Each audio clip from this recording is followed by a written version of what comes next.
Everybody, BIG44 Studios here, back with another tips and tricks. So here we go for another video. Starting off, and you can get through a lot. So color scheme here, we got gloss black and the armored grey metal that I've been using for Tomahawk. I've also used for Skyhammer. And I want to go with a similar paint job because they look very similar. I like them, they look good if they're together. So I wanted to make them look similar, not to the point where it's copying them.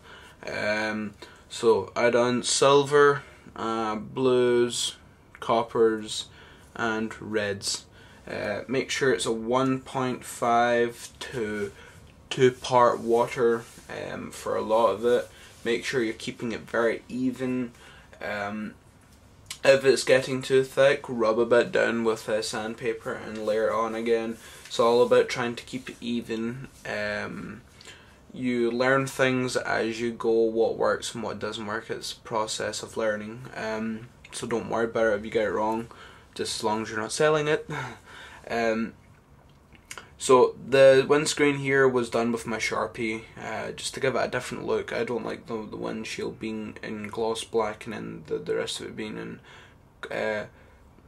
matte, because maybe I want to do gloss black, and you know, this Sharpie allows me to do windows with the reflective side of things and look completely different from black, but retain that kind of, it's a black color effect.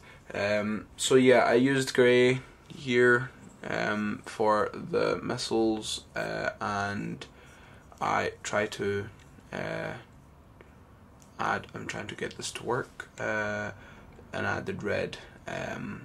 Red's all the way around because I had done it when it was detached. So yeah, just keep in mind, just if you're struggling for stuff, always go back and watch other videos, and I cover techniques in more detail, I guess. When you're coming to the pinstriping though, this is something we'll mention. Pinstriping, make sure you do it very safely and make sure it's 1.5 to 2 part water. If you make a mistake, use this. It's very strong though. This is nail varnish remover. Use white spirits first before you attempt using this. And you want to make sure when you're doing it that you sweep away as quick as you can, and you rub your fingers, get them dry, get all the paint off of it, or most of the paint. So we've got here a good size paintbrush that you can use that would work to do this kind of work. So yeah, so that's really him. Apart from this part here, I washed as usual chrome and then washed it with a metal blue. So yeah, going on to this guy here, done him in gloss black, done him in gloss Ferrari black. He took a lot of coats, I will say that. If you're going to use a red, for some reason he sucks up a lot of red. I went for like 5 cans of the stuff. I done the black, painted it, then masked it off and done washes. This is my 3rd time filming it, so I'm just trying to get this all out of the way. This entire character is very movie accurate. Not in the sense that he has things, all the things like the wires and like the parts on his arms and the gun and everything. He doesn't have that, but what I can tell from that, I've managed to paint the most accurate colour schemed Sentinel Prime, and the like in the correct places. I've not done decals because I don't know how to really do them that well, sorry. But for here I done the metal wash first, then I done the grey, and I done the battle damage and everything. Basically I outlined it with a silver, done it lightly and then inside with the silver, and then done it with gunmetal. Make sure you're only putting a little bit on your paintbrush when you're doing it, and this, you should be alright. Coming on to the white, it's very hard. I done it about 5 times. Just make sure your masking's tightly down. You do a few coats with hand paint white, sand it down, do it again, and then it should be ready to do a spray coat on top of.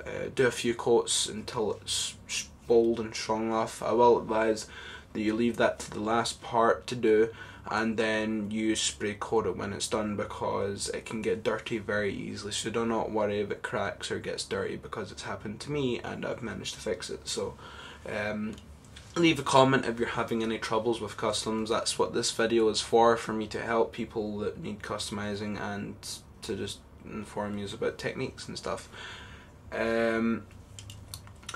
Done the same with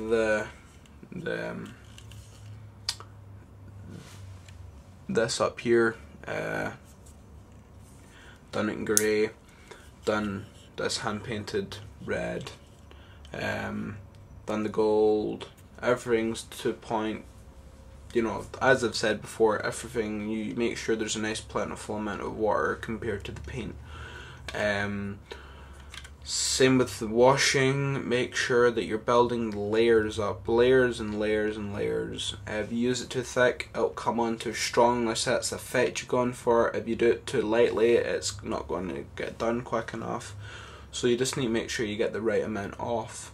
It's the same on both sides. I went for faded effects, some of the original like plastics there, just to show how the fadedness. It works pretty well. And done the grey on here as well with all the battle damages most places on the body. Done this kind of aged, kind of looking, kind of copper wire looking thing here, just to try and make it look cool, make it look old and kind of on the verge of breaking. And so yeah, done the kind of Sharpie black here. That worked out pretty well, apart from doing the big windscreen, which took a while to do. With this, the shield has been done pretty accurate. All the washing is strongest where it should be. All the kind of like scuffing is where it should be. It's not like the scuffing isn't movie accurate, that would take a while to kind of copy, but it is in the right areas. So yeah, all the detail is there, so the back panel here, I've done all the black detail here. All the silver is hand done, and this pipe thing here, I've done the proper effect, make it look like it's been heated up and cooled down. I done